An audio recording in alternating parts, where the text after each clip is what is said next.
असीम प्राकृतिक सुंदरता से सराबोर उत्तराखंड। सुंदर विराट पहाड़ों, प्राकृतिक झीलों, प्रमुख नदियों व घाटियों को अपने आंचल में संजोए यह भूभाग अनेक दुर्लभ वन्य जीवों का बसेरा भी है। पूरे विश्व भर में अपनी पवित्र प्राकृतिक सुंदरता का प्रमाण दे चुकी यह भूमि भारतवर्ष की देवभूमि भी है। चार धाम, पंच बद्री, पंच केदार, पंच प्रयाग, कई सिद्धपीठ व हरिद्वार, ऋषिकेश, हेमकुंड साहिब जैसे अनेकों तीर्थ स्थल इस भूमि की विशिष्टता के प्रमाण हैं। उत्तराखंड की संस्कृति भी इसकी प्राकृतिक सुंदरता की तरह ही अद्भुत है। यहाँ की प्रमुख बोलियों में गढ़वाली व कुमाऊनी काफी प्रचलित हैं। जौनसारी, थारू, राजी जैसी विविध जातियां यहाँ वर्षों से निवास करती आई हैं। कुल मिलाकर देखा जाए तो प्राकृतिक व सांस्कृतिक दृष्टिकोण से उत्तराखंड एक समृद्ध राज्य है। लेकिन इस अद्भुत देवभूमि को पाने व अलग राज्य बनाने का रास्ता सरल नहीं था। यदि आज देश के 27वें राज्य के रूप में उत्तराखंड का जन्म हुआ।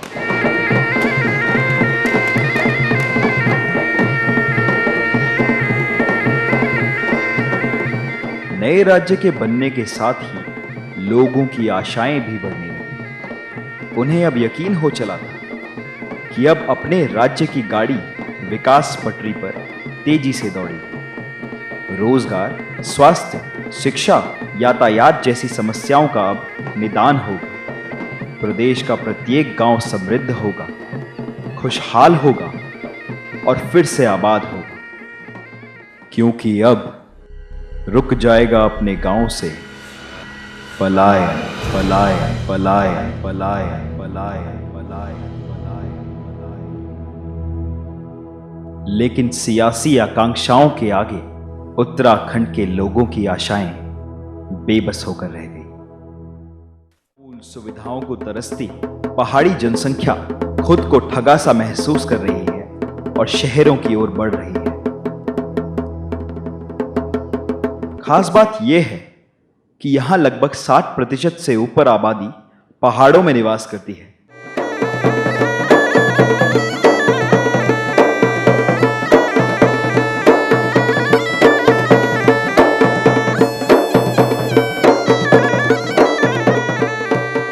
हालात इतने बदतर हो चुके हैं कि उत्तराखंड के इन 16,793 गांवों में से 1,065 गांव ऐसे भी हैं जहां अब एक भी इंसान नहीं रहता।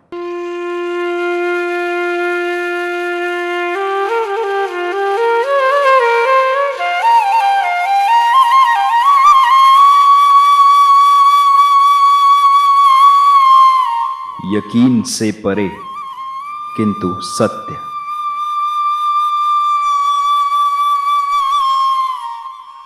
ऐसा ही एक जनशून्य हो चुका गांव है रुद्रप्रयाग जिले का बरसू गांव। गांव को देखकर यहां के मूल निवासियों की आर्थिक स्थिति का अनुमान लगाया जा सकता है।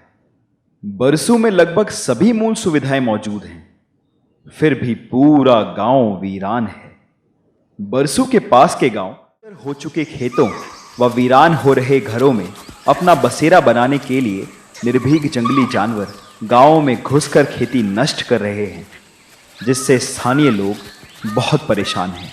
बंदर खा रहे हैं, 100 रुपए के आलू लगा रखे हैं, बंदर खा रहे हैं, क्या करें? काम व्याकुल दिन में जान जटन मोर जाम में ये कमार बैठो रोन जामट में पोर जा तब तक अनाड़े रंदना ये किम बैठो रोनी सुबह घाम आ तक बैठो चौपावा।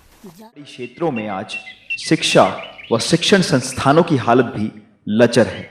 लगभग हर गांव में प्राथमिक विद्यालय की इमारतें बनी हैं, परंतु कहीं छात्र संख्या 0 है तो कहीं शिक्षक नहीं है। एक तरफ उत्तराखंड सरकार तकनीकी शिक्षा को बढ़ावा दे रही है और दूसरी तरफ कुछ गांव के प्राथमिक विद्यालय पलायन के कारण खत्म हो चुके हैं।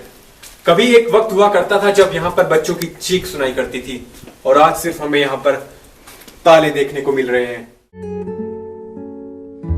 कई क्षेत्रों में उच्च स्तरीय शिक्षण संस्थान ना होने के कारण विद्यार्थियों को पहाड़ी मार्ग पर कई किलोमीटर पैदल चलकर स्कूल तक जाना पड़ता है। काफ़ी दूर से बच्चे आते हैं, लगभग 600 किलोमीटर की दूरी तय करते हैं। और जैसे जैसे मतलब ये जंगल का रास्ता होता है, तो जंगल से आने में कई एक प्रकार से जंगली जानवरों का भय होता है और एक मतलब टाइमली स्कूल नहीं पहुंच पाते बच्चे। तो समय पर आने के लिए एक मतलब कम से कम जैसे व्हीकल वगैरह होना चाहिए, बच्चों के लिए सुविधा होनी चाहिए। जैसे हमारे यहाँ रामसा एक अभियान चल रहा है, उसमें एक ही मतलब कम से कम ट्रांसपोर्टेशन की व्यवस्था हो तो ज़्यादा अच्छी बात हो। कई गाँव के बच्चे जो है मतलब पैदल चलते हैं, जहाँ सड़कें नहीं है, रास्ते सही ढंग से नहीं है और ये प्रकार से स्पोर्ट की मतलब आवश्यकता पड़ती है। शिवानी, कितनी दूर से आपको आना पड़ता है पढ़ने के लिए? 6-7 किलोमीटर। 6-7 किलोमीटर। गांव का नाम आपके? ग्राम गोदी। बहुत से प्राथमिक शिक्षण संस्थान ऐसे दुर्गम स्थानों पर हैं जहां छोटे बच्चों का अकेले जाना खतरे से खाली नहीं है।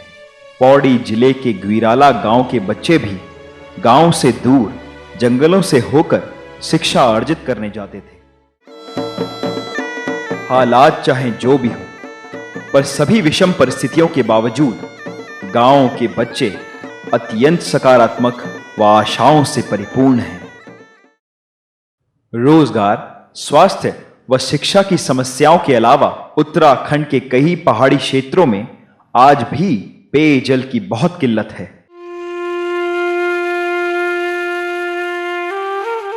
इसे दुर्भाग्य कहें या कुछ और, पर कई जीवनदायिनी और महत्वपूर्ण नदियों के उद्गम स्थान के लोग ही आज पानी को तरस रहे हैं। आज भी गांव के लोगों को कई किलोमीटर की दूरी तय कर प्राकृतिक स्रोतों से पानी लाना पड़ता है। गांव में लगाए गए नलकूप भी पानी के बिना सूख। सड़क मार्ग ना होने के कारण ग्रामीण क्षेत्रों में रोजगार के स्रोत भी सीमित हैं। कई क्षेत्रों में प्रशासनिक लापरवाही के कारण भी सड़क निर्माण कार्य अवरुद्ध हो रहे हैं। उत्तराखंड के परिप्रेक्ष्य में केवल मूल सुविधाओं की कमी ही पलायन का मुख्य कारण नहीं रही है। भौगोलिक संरचना की दृष्टि से यह राज्य अनेक प्राकृतिक आपदाओं का गढ़ भी रहा है। भूकंप, भूस्खलन, अतिवृष्टि, बाढ़ व बादल फटने जैसी कई आपदाओं से हर साल राज्य को भारी जानमाल का नुकसान झेलना पड़ता है। जून 2013 में केदारनाथ क्षेत्र में आई भयावह आपदा से न केवल राज्य अपितु पूरे विश्व भर की रूह कांप उठी थी। प्राकृतिक आपदाओं के भय से भी बड़ी बांध परियोजनाएं भी पलायन को बढ़ावा दे रही हैं। टिहरी जिले में निर्मित टिहरी डैम के आसपास के गांव पूरी तरह खाली होने की कगार पर हैं। भगीरथी व भिलंगना के संगम पर बना यह डैम भले ही कई घरों को रोशन कर रहा हो, परंतु टिहरी क्षेत्र के कई गांव इसी डैम में जल समाधि ले चुके हैं।